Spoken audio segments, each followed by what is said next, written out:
Welcome back to Sweet Cards, dude. This is Brent, and today I'm joined by Brandon with Houston Card Exchange, and we're going to be talking about our experience at the Conroe Sports Card and Collectibles show this past weekend. So we're going to go ahead and get into it. What's up, man? What up, Brent? How are you doing? Oh, man. You hear it probably howling into this fucking mic right now with my breathing, dude. Got a little upper respiratory going on. Well, I appreciate you. I know you're not feeling well, but I appreciate you taking time to join. I figured we needed to go ahead and get something recorded on the show that we just did and keep it while it's fresh on our mind before we get so busy that we kind of forget some of the cool stuff that happened. But for me, the show was a really good learning experience, and it was. What did you learn? What is our biggest takeaway? Is just interact and talk with people. Don't be that guy that's just sitting there with his head down. Like, have conversations, try to build rapport and build genuine connections. I think is the main thing, because we're the same people that are going to those shows over and over again. You know what I'm saying? Right. If we're not on the dealer side, if we're just on the other side as a collector going in to buy cards, like you build that rapport. There's a couple of guys that that I always go and talk to from the couple of shows that we've been to this past 6-8 months or so. And so that's what I want. I want to be someone that's going to comes back and just to say hello, even if they're not even going to buy anything. You know what I'm saying? Like, right. and just build those relationships for the long term. And so it was that was like the biggest thing. I messed up. I slept in on Saturday, and so that's what I was going to say. Being on time. Thanks for calling. Thanks for calling. But thanks for giving me a call and let me know. But we talked about that earlier, and I appreciate what you said, because I needed to get some rest. And so my man needed sleep. It is what it is. You got in there 10? So an hour late? That ain't shit. No, it was like 9:45 or so, and so it wasn't too bad. But I know that I missed that first round of those people that get there early trying to go through value boxes. Brent, that's what I was going to tell you. Not even that. They come in and they know what they want. It was fast, and that's when a lot of those Bowman Chromes went real quick. I saw the interaction, but yeah, man, I enjoyed it. It was a good time, man. I haven't been with my uncle in a long time, and haven't been with you and shit 16 hours beside each other just laughing. But yeah, I know. I think we did good, man. Yeah, it was a great experience. No, I had a really good time, man. You got the gift of gab. That's all I have to say. And you said that you get that from your was it bartending is what you. And I feel, dude. I think I don't know. I've always been vocal. You know that, Brent. And and it's just like I feel like you can break that hard outer shell for people have with a couple jokes and talking shit, and then it goes from there. But I do shout out Brister with I'll talk to him about it, but I think bartending in a well on a busy night, man, it's the only way I can compare it to how it goes down, right? I'm talking to you. I see a dude walk up, boom, I'm gonna interact with him for a little bit, but hey, I'll be back to you. You see something, let me work, man. And just but I got a cheater's side, right? So like my uncles, you know Uncle Mike, but he's in the hustler. When I used to go with my Uncle Bobby, you know him, and my Uncle Larry, dude, these dudes just cases back then though. This shit, I would like to know the prices they were paying, right? But just watching my uncle, man, and going with him, we went all over, dude. I've gone to coin shows with him and just hustling, trying to get something for a little bit cheaper, but just talking to people. I think that's where it goes a long way. People we met, like the dude, what was his name, Ramos and Sons. Yeah, met some pretty cool people. Then the guy next to us, TCG, they're out of Oklahoma, right? Yeah, it was so busy that I didn't really have a whole lot of time to go just walk around and like interact and stuff like that. And so, but he walked whenever we were kind of shutting down. He came and said hello, and I introduced himself and said he was from Oklahoma. And so I just told him how some of my family's from Oklahoma, and I knew exactly where he when he said where he was from. I knew exactly where it was. It's a place that we stop and frequent a Brahms. Pretty much, I would say, I don't know, one out of every. Like Brahms. I like Brahms. I like Brahms in Oklahoma, not in Texas. But hot take. Why so? What's different? Okay, so the main difference is Brahms, they have their own like farms and they it's all their own meat and all their own dairy and all their own. It's the dairy aspect of it, right? And so like if it's the ones that are in Oklahoma that gets there a little bit quicker. I mean, it's not that much quicker in reality, but I don't know. I say that is a joke. Nostalgia. Yeah, because there's. I mean, I think there's one in. I think it's Ennis. I think there's one when you're There's one coming in out of Dallas. 36 once you get to either Brenham or Bryan right there on the overpass. That's one we saw. They have one We that far south now. Yeah, dude, me and Amber, when we came back from Denver, I saw like 3 of them going through Kansas and shit too. Yeah, man. I took a stretch. We went from Denver through through Kansas and then down through Oklahoma to go back home the last time we went to Colorado.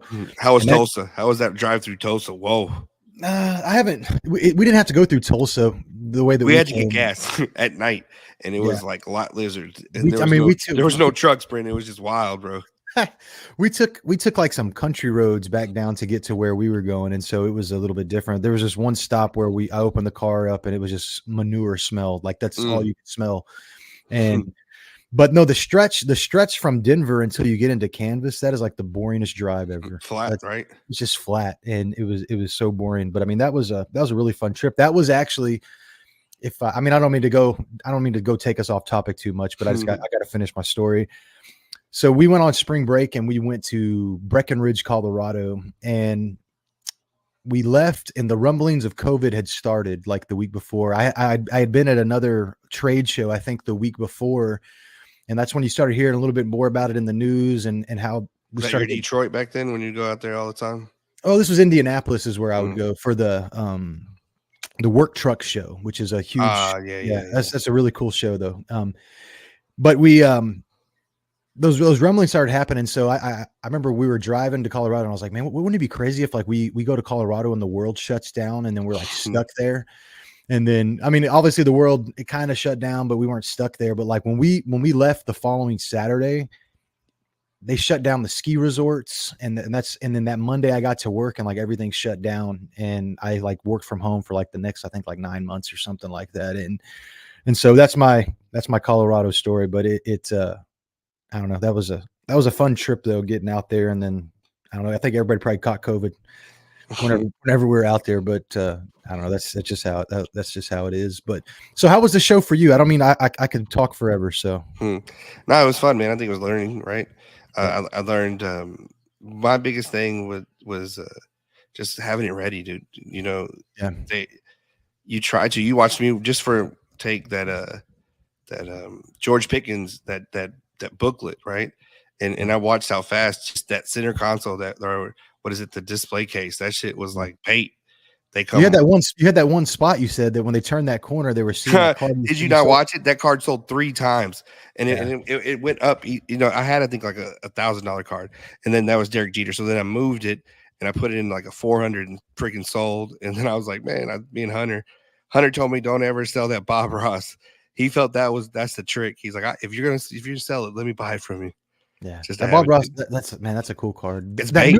That new card you showed the picture of today. That's a really cool card too. Oh yes. You know me. I like the one-off cards. It doesn't have to be a one-on-one, but I like the special one. So Macho Man and Hulk. You know what I'm saying? It goes back to those days. So what was it? Randy Poff was his name.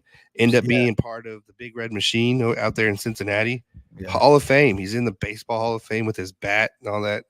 That was pretty dope. I actually watched a interview or something on YouTube, and then I went out looking. Shit, $18 for a 9.5. Yeah. What novelty card? Was it a like a refractor or something like that? That's what I tried to look at the date, but I couldn't see it. It seemed to have some kind of parallel on it because it was almost like a rainbow. You know what I'm saying? I'll see, but hopefully. No, that was cool though, because you asked the question in our group chat, and I was like, I don't know who this dude is. Yeah, so I didn't even respond, and then Hunter, he responded with the dude's name right back to you. Good old Hunter.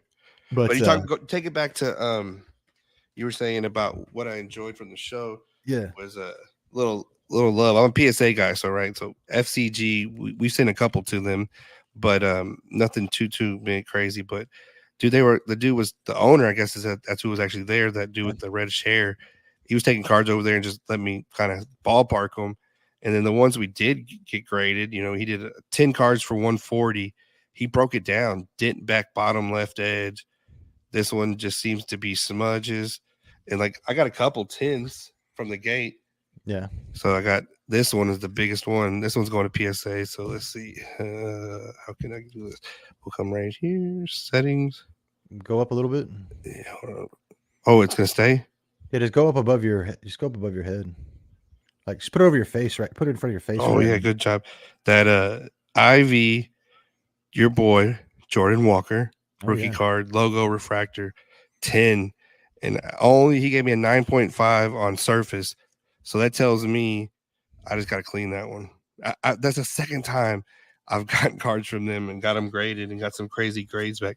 Look at this one. I feel like if I they grade pretty hard from what I remember correctly. My gallery got a 9.5. And I love the Topps gallery, man. Look at this one. That one PSA 10 you had. I don't know if you sold it, but it was what's his name? That one was that one was a beautiful one. Which one are you talking about? You had a PSA 10 Astros Topps gallery. I don't remember which pitcher was. I don't know if it was Christian Javier maybe. The gold. Framber. Is it Framber? No. The gold. I pulled. There was in a PSA 10, and it was PSA. It was a FCG 10, right? That's what I did the first time. It was a Christian Javier. Yeah. And I pulled it out of Topps Chrome Anniversary, and literally got that box at Walmart and pulled out that I think it's 50 on 50. Yeah. Gold auto. Never know where you hit. No, I know, man.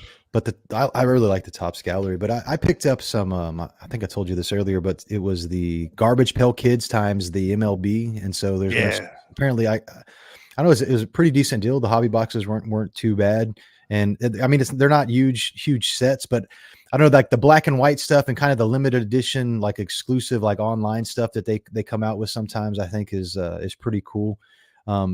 I know y'all had some success at the show selling actual wax, and so what was a Bowman? Was it the Bowman Chrome y'all were selling? Or yeah, man, me and Hunter kind of gonna take that on and run with it. So we looked up, talked to a couple guys that break on what they're charging, and me and him kind of came to $55. That's like $15 under anybody else, and it just they moved, dude, out the door. Yep. Yeah, I almost had my box of Pristine sold, almost. But I didn't want to. I tried to warn you, man, because it happened in front of me, and I saw him walk over. There was bubble wrap, and then the dude was like, "It says $450. That one says cheaper, right?" And I was like, "Well, get it from him." So then they walked off. The other dude probably sold it for like $375 or something like that. Yeah, he beat you by a little bit. I bet you anything. It's all good. The longer I hold it, the more it goes up, because every day I check it on, not every day, but I check it on that wax stat, and like the average price online right now is like $520, but $395 is like the lowest comp on eBay. And so like, I don't know, that's a cool set. Like if I wait a year or two, and Corbin Carroll and all those other guys that came out, they still continue to do good. Those rookies will just continue to go up in value. And so it's stacked, bro. Gunner could be in there. Adley could be in there. But you're gonna just know Pristine always does you dirty a lot, right? I got a Kobe Clemens, Mark Appel. I just sold a Cody Clemens at 25 the other day for I think $15 on eBay. I mean, 25 to 25, you mean? Yeah, to 25. Yeah. Where did it go? I don't even remember. Philly? No, I don't think That's so. Where he's at. I think it went out somewhere in on the West Coast or something like that. Somewhere, maybe in Portland or Seattle or something like that. Gotcha. I don't remember exactly, but what was your number one? What was the number one thing that for you that happened at the card show? My favorite thing, or like your favorite. What was your favorite thing, that interaction, or just like for overall for the show? Man, there's three older gentlemen that I met there, dude. They've probably messaged me 3 or 4 times already a day, texting me, asking questions, just chopping it up, man. We met that dude from, I think his name's Scott, out there, and had Orioles stuff on. He ended up hitting me up, wants to do some PSA, which kind of I talked to you about. That might be a new avenue for us. Yeah, doing some grading submissions. Yeah, I think so. You just have to. We have to play that out and see how that goes, and get a little bit better understanding of kind of the mechanics that it takes to kind of actually pull that off at scale. Because I mean, there's probably a lot of risk in that when you take someone's card that could be a couple $1,000 card, and then all of a sudden you're stuck online for it because of postal service or something like that. That's where it's going to like FedEx or UPS or getting on a plane and flying it to where it needs to go. Big one. That'd be nice. Man, that'd be cool. But my favorite thing about the card show was actually like seeing the kids do the trade up challenges. Like they were coming through and trying to flip those cards, seeing them get their hustle on. And so I was on the losing end of most of my deals with them, but it was all good. I won every one of them, but let them win. No mercy. But I know. I know. It was fun though, man. No, but dude, there was a kid. His dad had a table. I didn't catch his name. Yeah. But he was a Hispanic kid, dude. That dude was hustling. Yeah. And he was going around and pricing off other people and looking for different things and nonstop. And then we had a couple talks. Had a couple talks with a bunch of people, man. It was really good, Brent. It was cool talking with all these people that are educated in sports like that and know what we know and everything. Mm-hmm. So where's the next show that you think we're gonna hit up? I don't know, man. Where are you thinking, Brent? What's we got coming? We got Dallas, right? We're gonna go to that. Are we gonna go Collecticon just to see what's going on? Maybe go check it out and see what it's talking about. I think that V Friends is going to be there, and so Gary V may be there. I think that may be Gary V, but I thought he wasn't doing anything with the market anymore. He was so he's still, the trading card side of it is still really big. Like they're on Fanatics Live and they're kind of like doing all kinds of stuff. But he was out at the Collecticon in Atlantic City, I think a couple weeks ago, and so I saw something that said V Friends was going to be there, and so I don't know, I might go check it out. I mean, I've always wanted to get me a pack of the V Friends stuff just because of the whole NFT side of that things, but we're not going to go there. That's it. That's all I really have today. Thanks everybody for watching or listening or however you're consuming on whatever platform that you are on. I'm going to put a giveaway up this week. I'm close to 1,000 followers. I don't know what I'm going to do yet. I have a Patrick Mahomes card, PSA like 8.5 or 9 coming in that I may use that as a giveaway for the giveaway, or I have a Stadium Club blaster box that I've thought about using. I just haven't opened it yet, and I don't know, but we'll see. I'm trying to get a giveaway out there just to get something out there. And then if there's anybody that came through the Conroe show and they took a picture of my whiteboard, there was a coupon for 25% off your purchase. I'm not going to give the coupon code out because you didn't go. If you didn't go, you ain't getting it. and so, but I also want to just give a shout out to Shane from the Conroe Sports. Bring my man's boxes back. No, big shout out to Shane. He put on a really good show. I know that we had the competing show in Rosenberg, and I was like, man, I don't know how it's gonna play out, but I mean, it played out okay. A lot of people I talked to had gone to both, and so. When did you say the next one was, Brent? Quarterly? For the Conroe show? Yeah, it's June 1st and 2nd, and so it's. Oh man, I probably won't be there. Yep, it's yeah. Yeah, that's what it is. That's the next one. But I know that they have them. I think there's another one. We'd have to pull it up. I can get it pulled up at another time. And I mean, it's posted everywhere. It's been shared and liked. But yeah, thank you all for joining. This is Sweet Cards Dude, and we are out.